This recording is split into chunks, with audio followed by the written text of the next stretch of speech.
Hello, hello, hello. Hello. All right. Sorry, I'm late. Pizza. Nah, nah. Fair enough, man. Fair enough. Game's game. Okay, good. Hello. Hello. Alright. So for my matchup, I wanted to pitch a matchup that I hold dear to myself, and that is Lucas from the Mother series versus Oliver from the Ni no Kuni series. I will say that the thumbnail that you see before you is made by a friend of mine called Frost Productions. He's semi on the Triple F subreddit. I think you've even commented under something of him once. So yeah. I'm aware of Frost. Good. Okay, I was just making sure. All right, so I'm gonna begin. Let's just get it all out of the way. So first of all, I'm gonna go through the background of the characters, starting with Lucas, the boy from nowhere. Lucas is the protagonist of Mother 3, a Nintendo game for the Game Boy Advance that released in Japan on April 20th, 2006, with further re-releases also in Japan. Feel bad for any Westerners in the chat, but you have a fan translation, it'll be fine. Mother 3 is a well-loved game and a classic in Nintendo's lineup, similar to the last Mother game, Earthbound. Earthbound 2, Mother 2, depends on who you ask. For convenience sake, it's Mother 2 for me. The game has high ratings on game outlets such as a 7 out of 10 on Eurogamer and 77 out of 100 on NGC Magazine. The reception was received well enough that Lucas became a playable character in Super Smash Bros. Brawl, became DLC in Smash Ball or 3DS and Wii U, and returned base game in Ultimate. Lucas starts off as a younger child than what I think he becomes. I think he ages up during Mother 3. My Mother knowledge is a bit iffy compared to Ni no Kuni, but okay, good, thanks. Yeah, All right. it's I'm actually familiar with Mother 3. Yeah, you're the Mother expert, I'm the Ni no Kuni expert. So yeah, thanks for the help there, man. He was playing with his brother Klaus, but in Chapter 1, he, his brother Klaus, and his mother Hinawa go missing, or pronounced missing, causing a search to go underway. When found, Lucas seems to murder something about a forest coming to life after they're saved. However, sometime after that, they're given the bad news that Hinawa, I think I got the name wrong, that's my bad, I don't check typos, was found dead with a Trico piercing her heart. Lucas is in Flint's house until Chapter 3, where after defeating Facade, with help from his allies, he becomes the permanent main character from Chapter 4 onwards. From there, Lucas and his friends fight against the oppressive force of the Pigmask, led by tyrannical and a horrific leader, Porky Pinch. And I wanted to do a fun fact for the characters. The game was originally going to be released on the Nintendo 64 before being shipped into the Game Boy Advance. There was actually going to be a NPC named after a contest winner in the Nintendo 64 version of Mother 3, but that was never transferred to the Game Boy Advance version. Yeah, next up, Oliver, the boy from another world. Oliver is the protagonist of Ni no Kuni, a level 5 game that had its first release on the Nintendo DS with Dominion of the Dark Djinn on December 9th, 2010, before Wrath of the White Witch came out nearly a year later on November 17th, 2011.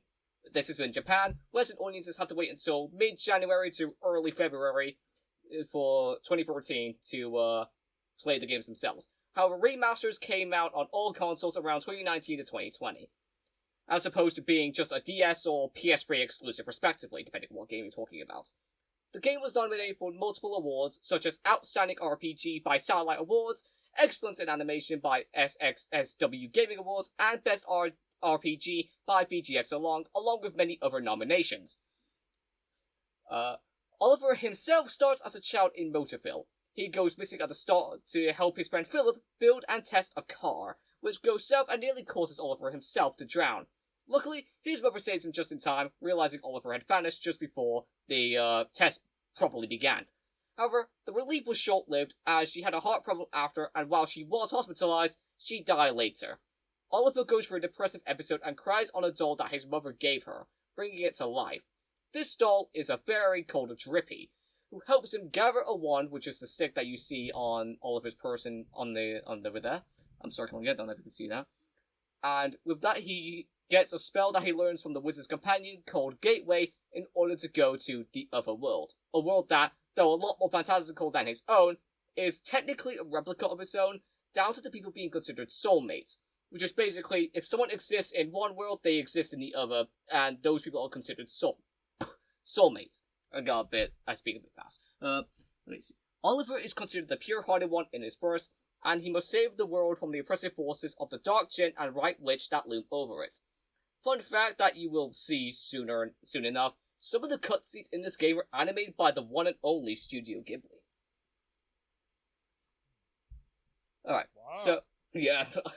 Alright, so, it gives a bit of info about the core theme, but I want to go over the core theme just a little bit so you can understand the connection to the matchup. Both of them go missing at the... Yeah, the core theme.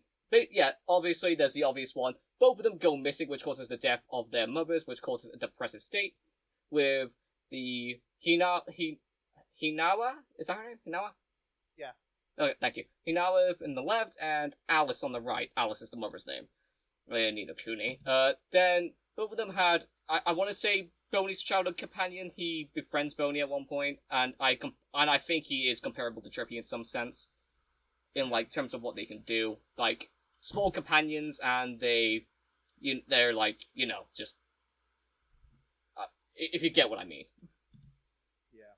During their journey, both learned a wide range of magic, such as Lucas's Psi attacks, or PSI attacks, which we'll get to later. He'll have more if you give him the Smash moveset, which I personally do give him, but that's up to you. And Oliver has a wide array of magic spells, offensive ones like Morningstar and Evastar, defensive spells like Healing Touch and Ward, and status spells such as Burden and Fortune's Full. We will touch upon this more, but Oliver's will be a bit more lengthy because he has more magic to him. Their party members involve a girl who is very important to a kingdom, which is Kumatora and Esther, and a former thief, which is Duster and Swain. And together, they face against a great evil that plagues their adventures, which is the aforementioned Porky and a dark dragon that appears later on in Mother 3, and also Shadar and Cassiopeia, who were the aforementioned Dark Djinn and White Witch, respectively. People are terrified of all four of these characters, so obviously they're gonna have to save them. Now next, oh wait, no, I forgot there's one thing about the core thing. Both start out as quite timid, with Lucas on the top images. You can see both of them are quite worrisome at the start of their journeys. However, as the journey begins going underway fully, they grow a lot more confident in their abilities in order to protect their friends.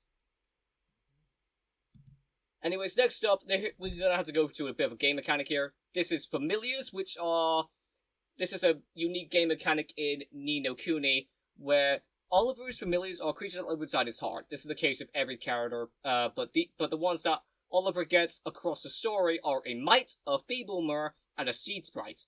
Mites and Feeble Mers are physical attackers, as Oliver's physical attack on his own is quite poor. If you attack an enemy with his 1, it does 1 damage unless you're that overleveled. However, the Seed Sprite is more of a healer. The pros to using familiars is that they allow Oliver to get physical attacks off if magic is anyway if Lucas's magic defense is in any way bugged for Lucas. However, the big con to them is that if a familiar is hurt in combat, so is Oliver, and if a familiar uses a spell, it reduces Oliver's MP. The familiar's HP and MP are linked to Oliver's, and if one of Oliver's familiars gets to 0 HP, Oliver just loses the fight. Same with the other 3 characters in this game, Esther, Swain, and Marcus-san. They can also evolve. However, all familiars have 2 choices that you can choose for their final evolution. Which one you use is up to you, since I don't think the game gives you a definitive answer as to which one is the canonical final evolution. Speaking of items for both, we're going to talk about the Franklin badge from Mother 3. The Franklin badge is given at some point during the story of Mother 3. It makes its return in Smash Bros, starring with Brawl and becoming a mainstay. However, this item has a different use across the games. The use in Smash Bros is to deflect projectiles, or letting players pass through the projectiles. In other words, it just makes projectiles obsolete in a sense. I'm pretty sure it can bypass some projectiles, but those have to be like really strong projectiles like Final Smashes. However, in Mother 3, in the game that should be used in the fight, the item specifically deflects lightning attacks. This is 100% standard, since Lucas used it in the final battle against the Masked Man, because the Masked Man, after revealing it was Klaus, sent a lightning attack towards Lucas, which reflected back at him. Now we're going to go over to the big beefy part, which is Oliver's spells. Well, both spells, but all 4 spells, I said. So, we're going to go over the spells that he can use in his these are his battle spells. Healing Touch and Healing Hand are his healing spells. Healing Touch requires a lot less MP, but heals a lot less. And Healing Hand requires a lot more MP, heals to full health.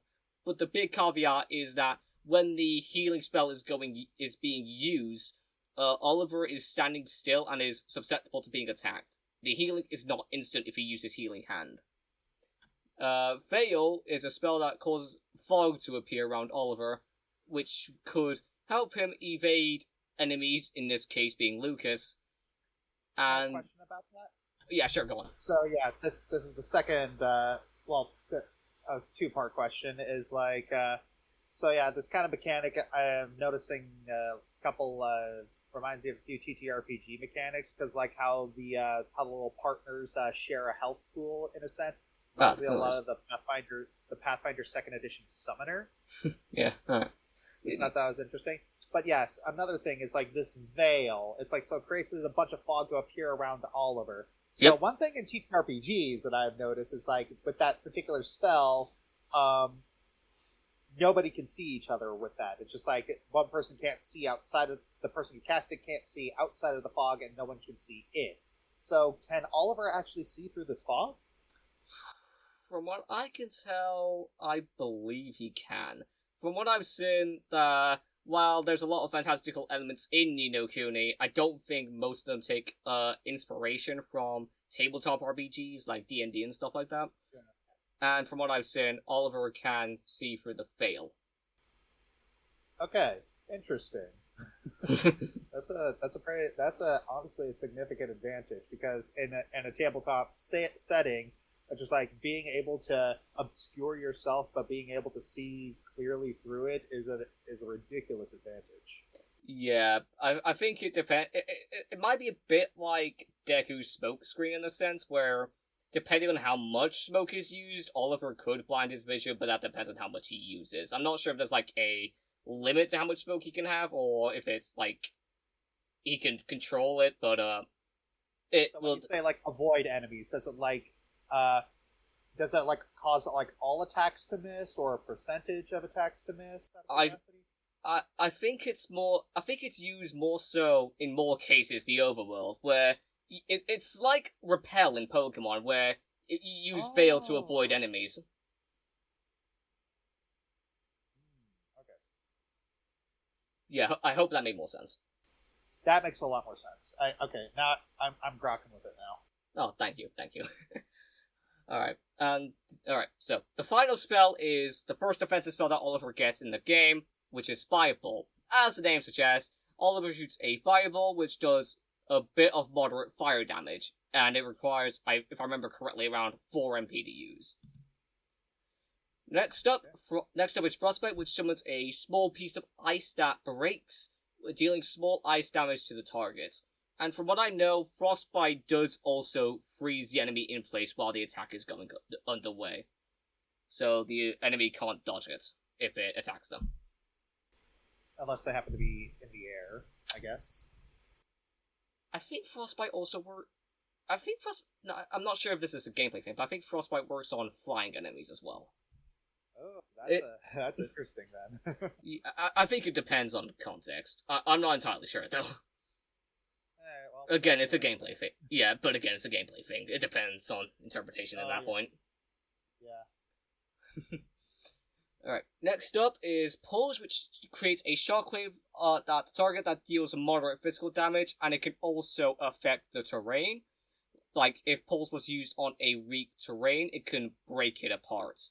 Similar to, like, Rock Smash in Pokemon. I'm going to be making a lot of Pokemon comparisons. Oh, no, of Shockwave? No, I wouldn't say that would be similar to Shockwave. It's just, like, being able to disrupt the structural integrity of something with, like, a little shockwave of energy. No, that's not Rock Smash. That's twice as frightening. I was referring to, like, the fact that it could affect terrain, because Rock Smash can break breakable rocks. But yeah, that's But yeah, that's a say goodbye to your insides. Yeah, 100%. If any regular human got hit by Pulse, it would be instant wraps. Yeah. Alright, okay, yeah, but yeah, that's Pulse. Arrow of Light, the name is literal on this. It creates an arrow of light that fires towards an enemy, dealing light damage towards the target. It also deals more damage to dark enemies or like shadow enemies, but Lucas isn't a shadow, so that isn't relevant, but I thought that we need to include. And finally is Burden, a status spell which inflicts the enemy with, like, slowness. Depending on who it's used on, this can render them outright immobile for a few seconds. Ooh. That is powerful. That is powerful. Yeah, a lot of these spells are pretty powerful, and we're not even at the end of it yet.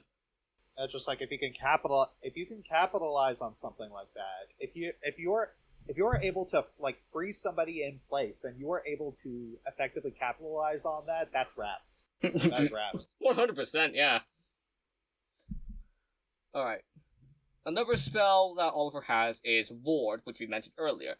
Ward creates a barrier around Oliver which enhances his defense against magical attacks. With how magic seems to work, I imagine PSI would likely be affected by Ward. Oh. So if Lucas attacks with Psy while Ward is activated, it will deal less damage to Oliver. Alright. Fortune's Ball. This can cause 1 of 5 things, all of which have a 20% chance of occurring. In other words, let's go gambling. So... top check meme. Yeah.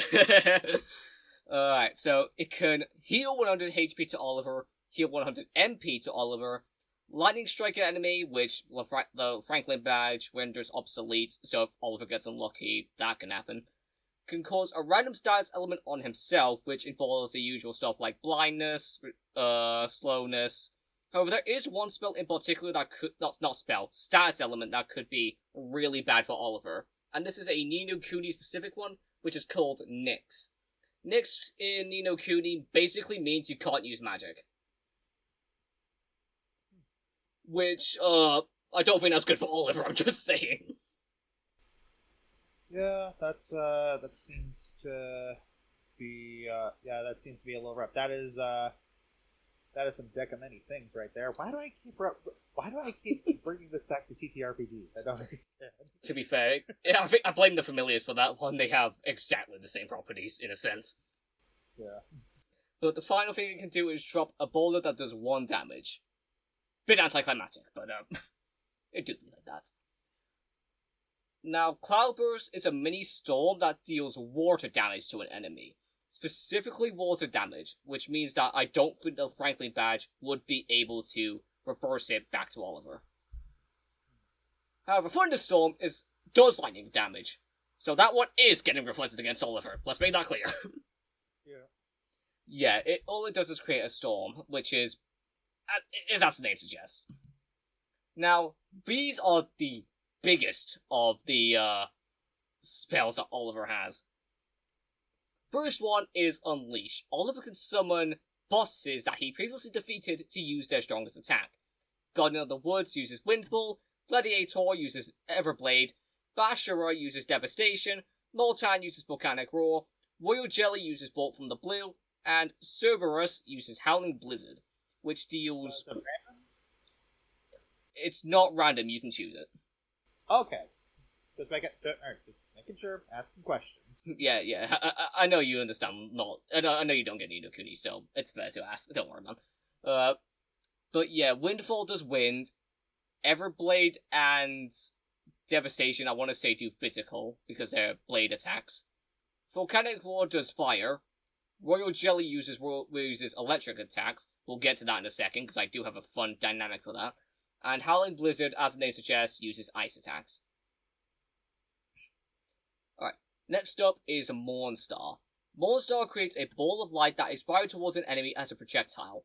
It is one of Oliver's strongest spells and the most significant spell obtained story-wise, as he uses it to defeat one of the central antagonists in the game as a whole, Vileheart, who is partly responsible for the reason his mother dies in the beginning. Next up is Evenstar.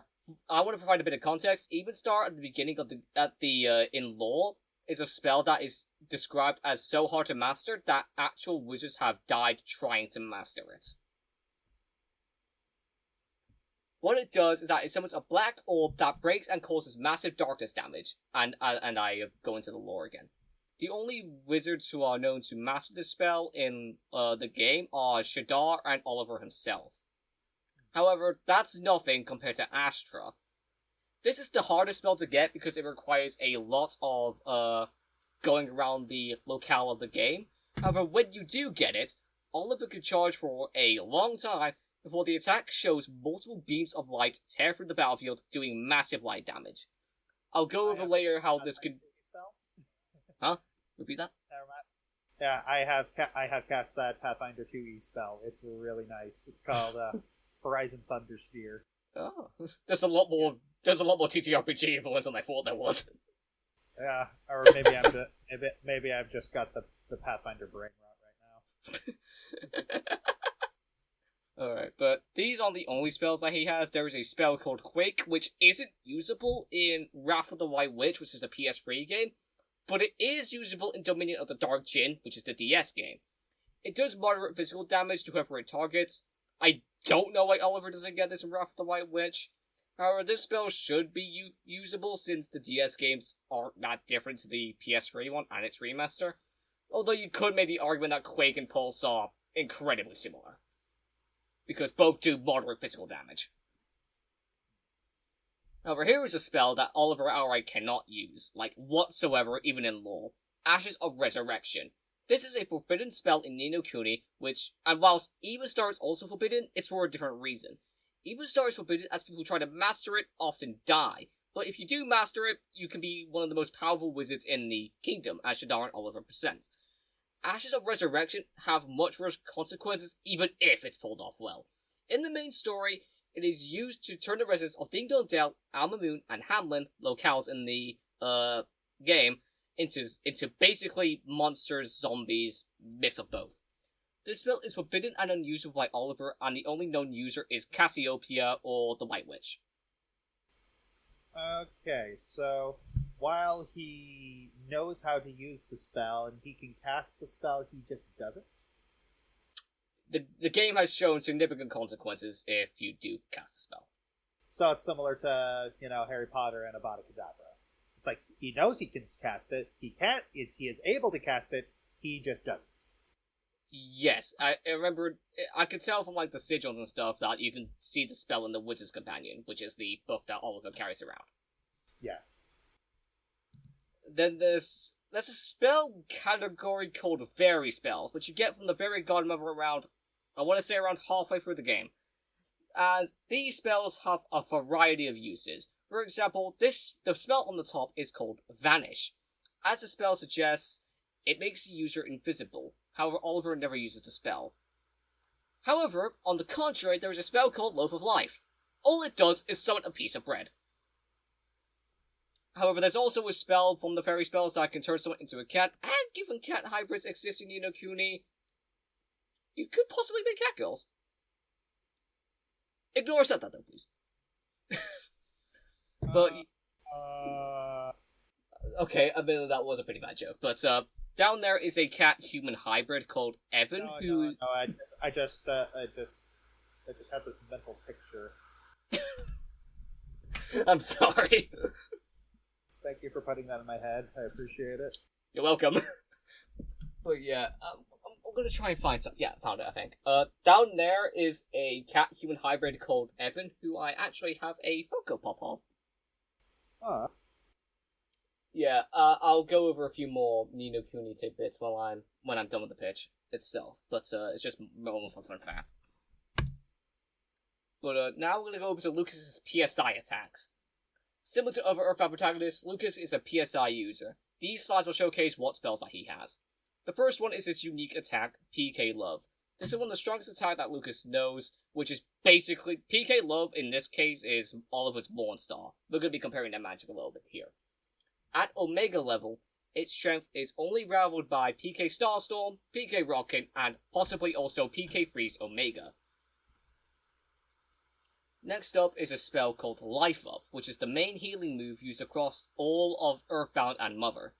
Lucas can get Life Up to level Omega, which fully heals him, similar to Healing Hand. As I said, they share a lot of magic. Lucas has a weaker version of this called Refresh, which heals 10% of HP to all party members. Alright, next up is PSI Shield and Counter. From what I've been looking into, these are categorized as basically the same thing. The move is basically a shield that can block one or every party member for 50% or 100% damage reduction, and in Counter's case, has the capabilities to return the damage back towards the user who sent it out to begin with. Though, in that case, I believe that Lucas would need to be fast enough to get it off. Alright. Next is Offense and Defense Up. This is really self-explanatory. It's basically just you raise their attack and defense. It's pretty much just a stat increase move. Next up is PK Flash. PK Flash is, I'd probably argue, Lucas's biggest win con right now. PK Flash is a powerful PSI attack that Lucas learns in Chapter 5. It is a powerful move that can inflict one of these following stats effects. Cry, which is blurry-eyed and can miss physical attacks. Strangeness, which attacks allies as opposed to the enemy. Paralysis, which prevents movement. As far as I know, in Mother 3 in particular, paralysis is basically petrification, but I don't think that should apply to Oliver. If I remember correctly, in Ni no Kuni, paralysis only stuns you for like a few seconds. However, the win con here comes from the last one.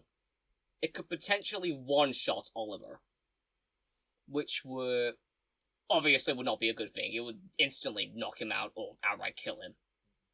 Now, this attack is very different in Smash Bros.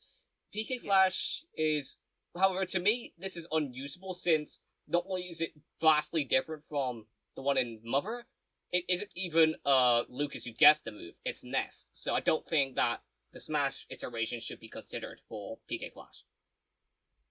However, in terms of... frickin' Sakurai taking creative liberties with something? Oh, cats and dogs raining! Oh, the humanity! Oh, heaven forbid. Heaven forbid we have creative decisions in this household. However, these are the Smash Bros. Exclusive ones, from what I've said. First up is PK Fire, which launches a fire attack at the enemy. As far as I know, it's Kumatora who gets this in Mother, but Smash Bros. Gives it to Lucas. I'm not sure if you'll get the best version of the attack, which, from what I've said, is the Omega variant, but that's up to whoever uses him. Yeah, I think, like, if I were doing this, it's... Yeah, considering in the canon sources, he doesn't actually, it's like... It is tricky because whenever it comes to these, like, sorts of versus battles matchups, I see, like, giving, like, Fox Illusion and Foxfire to Star Fox. Yep. Giving that to him. But, I don't know, it's just like, in this one, I'd be a little more reluctant to give him these, especially since, like, it doesn't seem like these are going to be the spells that are going to be the big deciding factor in the fight. Fair, I already mentioned that would be PK Pulse, which Lucas gets in base game. Yeah. Yeah, again, it's... The most he'd lose is just, like, I don't know, a wee bit of versatility, but that's about it. To be fair, he didn't have versatility to begin with. Okay, that sounded a bit mean to him. I feel bad for Lucas, but this is basically if you want to include Smash scaling, which again depends on who you ask. But the other spell is PK Freeze. I accidentally copy and pasted it and didn't edit it. That's on me. I'll quickly. It's basically just an ice spell, and it has basically the same properties as PK Fire. Just replace fire with ice. Ignore the copy and paste. Well, yeah, it's a copy and paste spell anyway. So. Fair enough. Copy and paste, but copy and paste spell. We do be like that. But next up is PK Thunder.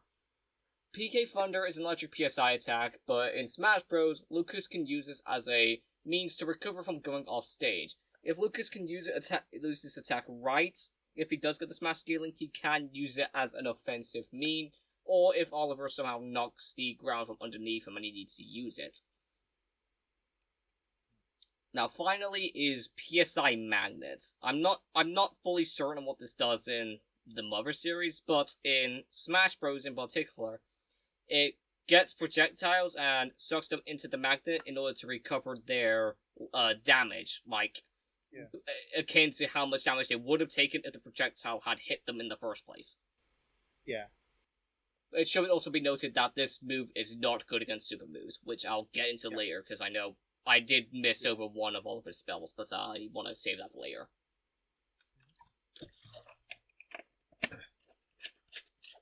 Need to get my breath a bit.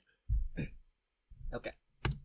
Next up is the dynamic. This will go over basic stuff I like about the fight's dynamic. Now, the fight is mostly themed around the magic they have, as both have similar amounts of PSI attacks and spells. Oliver has a lot more spells, so Lucas will need to use more of his defensive spells, which from what I've seen does line up, since from what I read, he's more of a support character as opposed to an actual fighter. And if Oliver needed to recover, he can increase his magical defense with wards, so he can potentially stop some of Lucas's PSI attacks, whilst also healing himself with Healing Touch or Healing Hand. However, Oliver's familiars do need to come out a few times in order to give a bit of variety, in order to do a bit of melee attacks or healing magic, depending on if you use the Might, the Feeble Mirror, or the Seed Sprite. Though they will need to be put back into his heart, because, well, I put reasons explained soon, but in actuality, as I said earlier, the HP and MP are linked. And the final clash will involve their biggest PSI attack, which from what I've seen is PK Starstorm, and, well, that's the biggest Smash scaling, which the dynamic does actually kind of rely on, because I do give Lucas PK Starstorm, and Astra, which I'll get into now, actually. I think now? I'm not sure. I need to read this again. PK Love versus Morningstar are two projectile-based spells, and one of the strongest attacks that both of these characters have.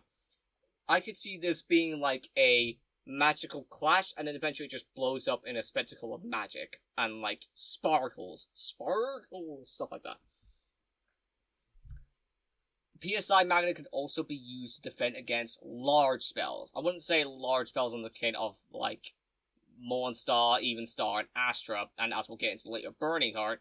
But spells like Fireball, Frostbite, Pulse, I can see Lucas using PSI Magnet to help him recover from those spells, since some of those spells can do a lot of damage, as we went over with Pulse. Now, Defensive and Will can be used to boost up the magical defense in order to get them some heals done, since Lucas has life up, and we've gone over Oliver's Healing Hand and Healing Touch. However, here's what I wanted to go over earlier. The Franklin Badge versus Unleash Bolt from the blue. The Royal Jelly uses its signature attack, but gets reflected back at it and defeated via the Franklin Badge, which personally I think would be a really cool moment to see Lucas reflect a boss's big attack back at it.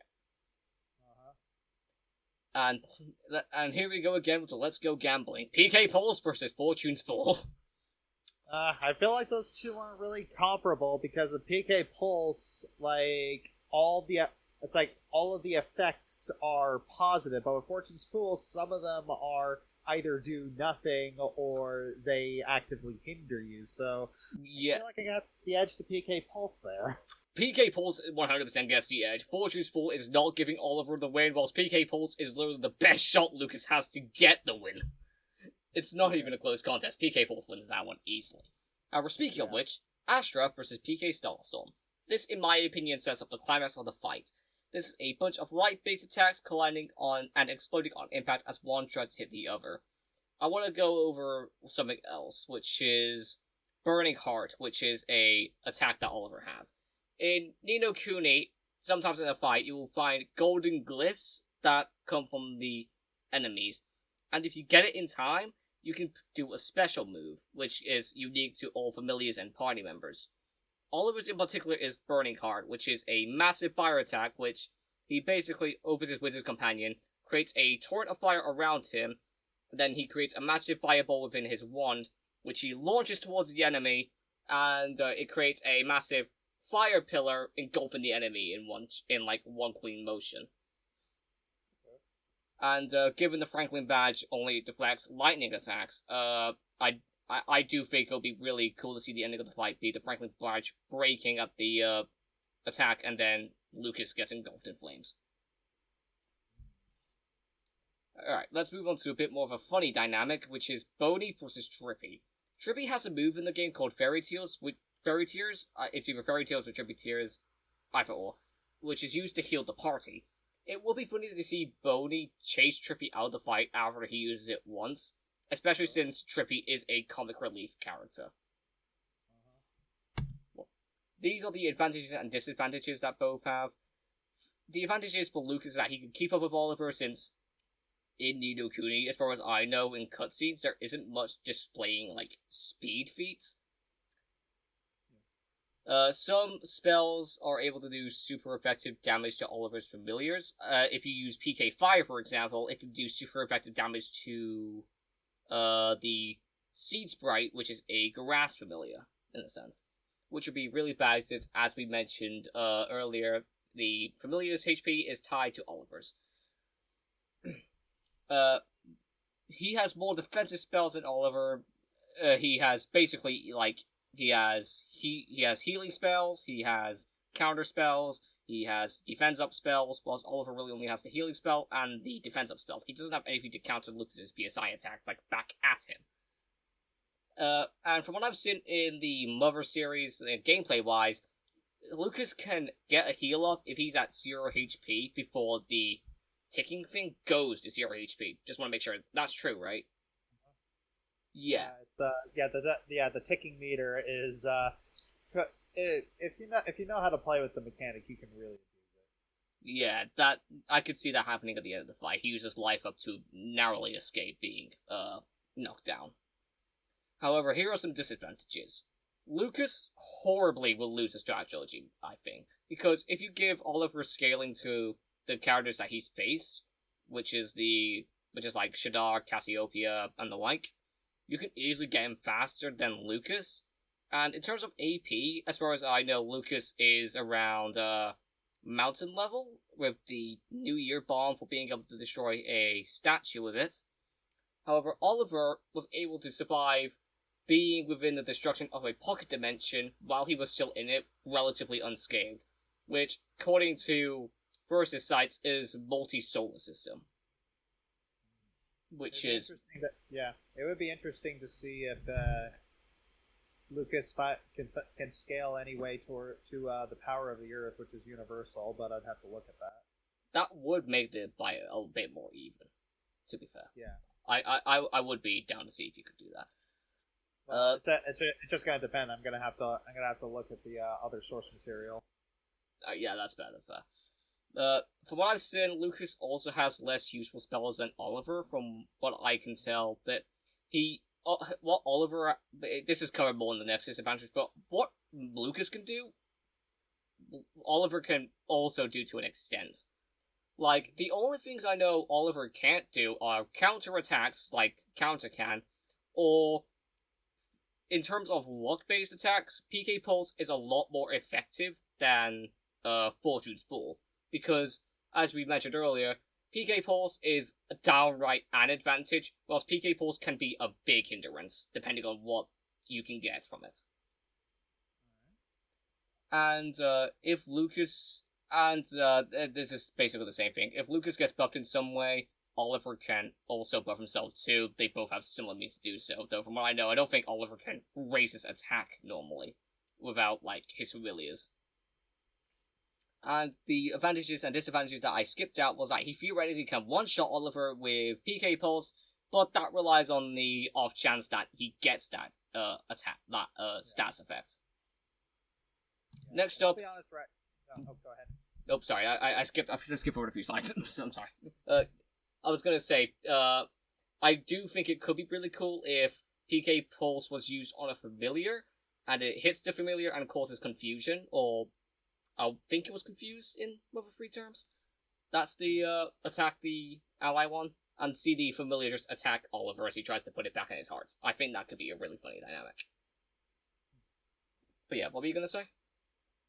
No, it's just like, I'm just looking at the story and the dynamic here, and just like, yeah, I'm glad I gave myself that caveat of the characters don't actually have to die, because I don't think I could do that to either of these two characters. I don't think I have the heart to. Oliver deserves a lot in his life, I'm not gonna lie. I really like Oliver if this bitch isn't showing that already. Yeah, and also just be, man, I without some of the most hackneyed writing possible, I don't think I could justify these two getting into a fight, like a serious fight. That's fair. That's fair. That's fair. Getting these two to fight to the death would be really hard to do, actually, now that I think about it. Which is why I'm really, really glad that I gave myself that out. Yeah, I don't mind if this fight ends in a death or not. Preferably, I hope it doesn't, because I think these two would be pretty good friends. Yeah. But, yeah. Alright, now let's go over Oliver's advantages. Oliver, as we mentioned earlier, takes the Strat Trinity with pretty much really ease, and he can counter most of Lucas's Psi attacks by having basically the exact same PSI attacks. And Oliver also has a lot more attacks in general than Lucas, in terms of either magic or his familiars.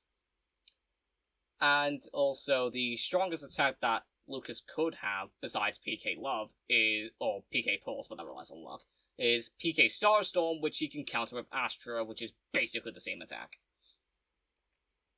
Now, in terms of disadvantages, Oliver loses HP and MP if his familiars get damaged or use a spell, which I've gone over a few times.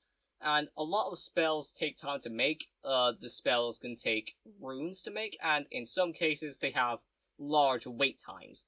Like, for example, Even Star has a hefty delay time to it, which results in, if you get knocked back while you're making the spell just doesn't work. You have to reinitiate the spell again.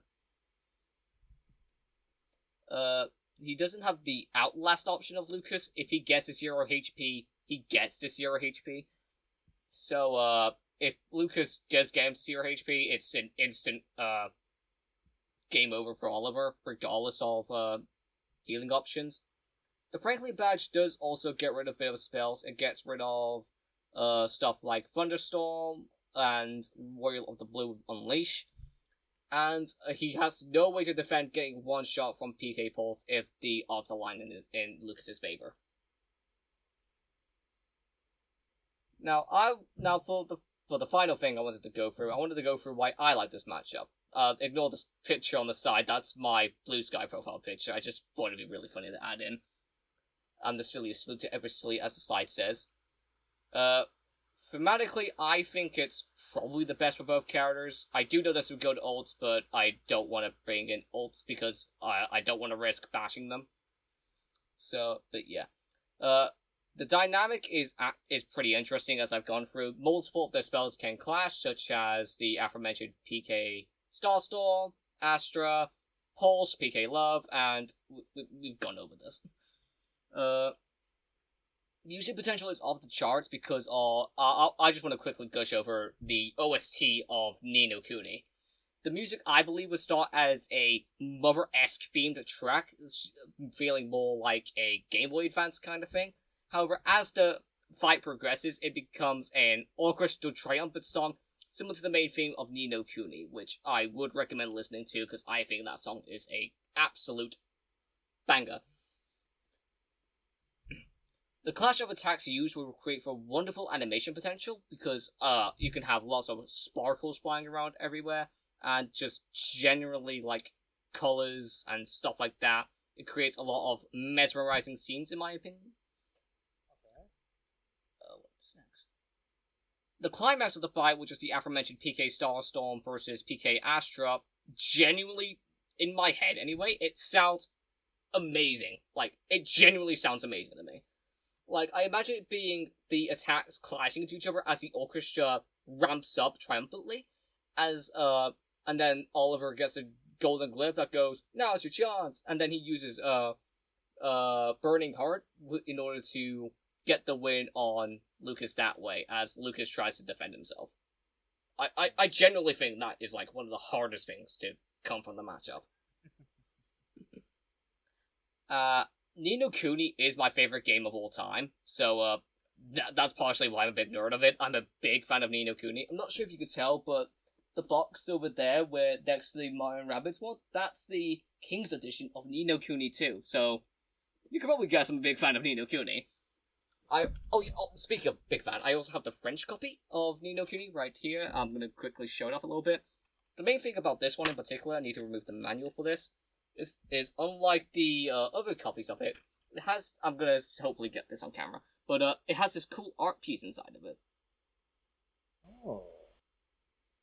Yeah. This isn't in European versions as far as I know. Well, European is French, but this isn't in, like, other copies of it from what I've seen. But I know there's a Japanese version of the remaster that also has an art piece inside it that the EU doesn't, but I don't have a copy of that. I also will admit, I do think I am interested in learning a bit more about Lucas, even if I'm not really the biggest fan of playing as him or Ness in Smash Bros. Just between you and me, I cannot get that recovery off to save my goddamn life. I suck with PK Thunder. Yeah, a lot of people do, so, you know, it's, it does take practice. I'm glad to know I'm not the only one who struggles with it. And adding on from a previous point, the games shown have rich and extremely intricate lore to them, especially Ni no Kuni. There is a thing of the core theme that I wanted to include, but that involves massive spoilers for the game, which is why I held off on it. Fair enough. When you learn a bit, when you play Ni no Kuni, I'll tell you what the connection is, if that's possible. Oh, let's see. Well, yeah, we'll see. I'm not sure if you're playing Ni no Kuni. I'm hoping the game is interesting, though, at least. I'm hoping I'm getting that across. I think I know a couple people on my staff who would trump at the bit to get into that. Oh, sick! Yeah, because it's like I have specific people on my staff who are interested in a very specific genre of games. Like I have one guy for Souls-likes. I have one guy for Metroidvanias. I have one guy for JRPGs. It's how I weirdly cultivated a Trails of the Sky audience. I don't know how. The guy who's interested in JRPGs, that's the perfect guy to get for Ni no Kuni. Yeah, I could probably show it to that guy. I got a guy for I got a guy for, you know, a lot of them emotional indie games. So yeah, stuff like I want to say Lisa the Painful is indie.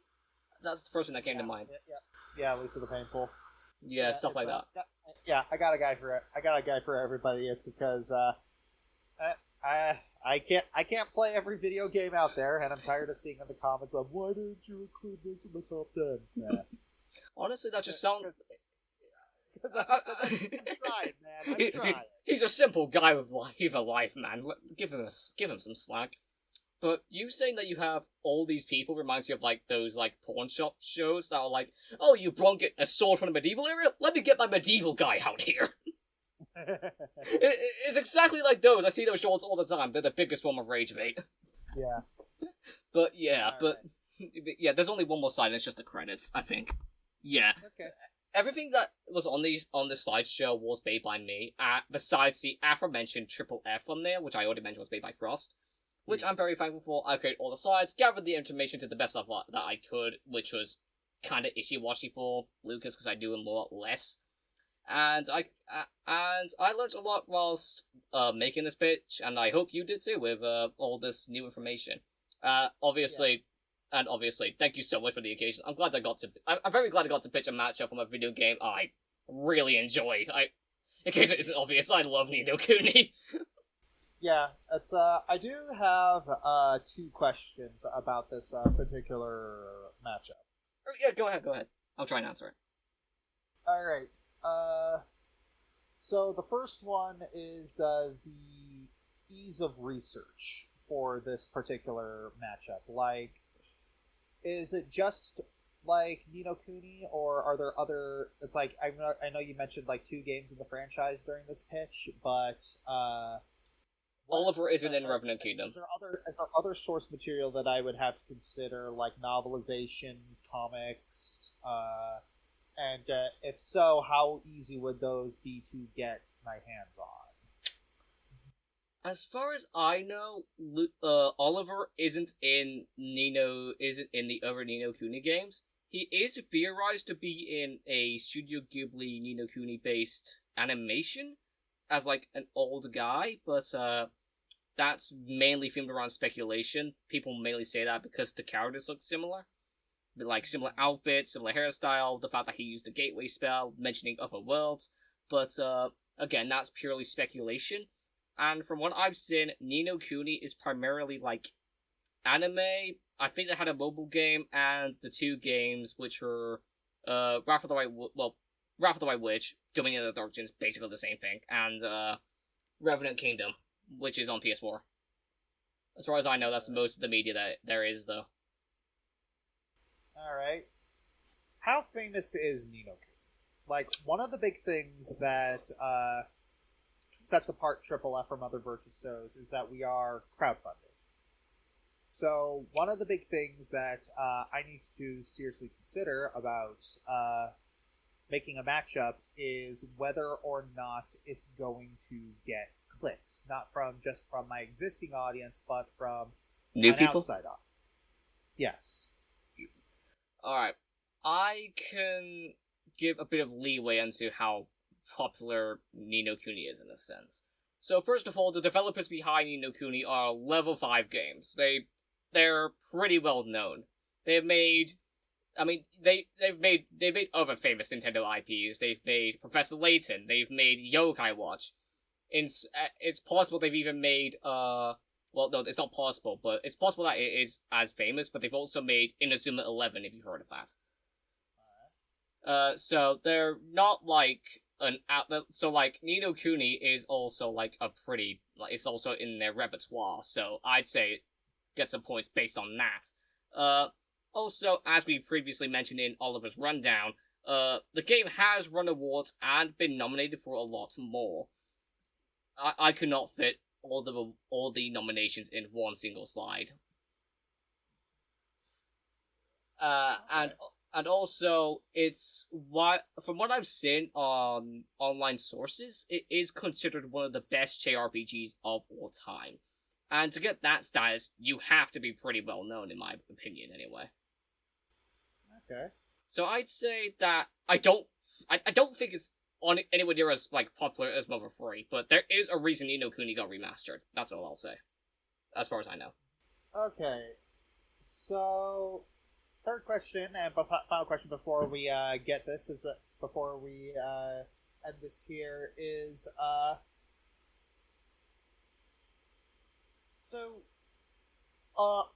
alts for these fights. So why should I go for this particular matchup versus some of Lucas's more popular alts, such as Lucas versus Sunny? Well, I don't. I'm gonna have to word this properly because, in my opinion, I'm gonna try and word this the best way I can. I don't really think Sunny works in versus. Like, generally speaking, he's just a kid with like a weapon or two, maybe. But at the end of the day, he's just a kid. I don't think he's gonna fare well against a psychic kid. That's that's the best way I could word it. I deeply apologize if that offends anyone. Like, genuinely, I don't want to offend anyone doing that. But yeah, I do know a good Lucas alt that I have posted on the Triple F subreddit, and that's Akira from Live Alive. Yeah, I was about to say that one because I'm familiar with Live Alive. That fun fact, actually, that was going to be my original pitch, but I picked Oliver at the last second. Alright, well, yeah, it's just looking around, it does seem that Oliver is also a popular matchup for Lucas. Yeah. It seems to be between. It seems like those are the big three. I think the big three, from what I've seen since Sunny's lost a bit of popularity, is this one, Akira, and from what I've seen, probably Steven Universe. I'm not sure which is I'm not sure the biggest of the three, personally speaking. Yeah, I mean, yeah, a couple people have been looking at Steven Universe, but yeah, that's those are the only questions that I had. Thank you very much. Oh yeah, you can feel free to drop the link to this wherever you upload it, whenever you upload it. Yeah, I'll probably post it unlisted first to get people's opinion on it, and then I'll post it like publicly. Alrighty. Alright. Alright, see you later. Yeah, see you, man.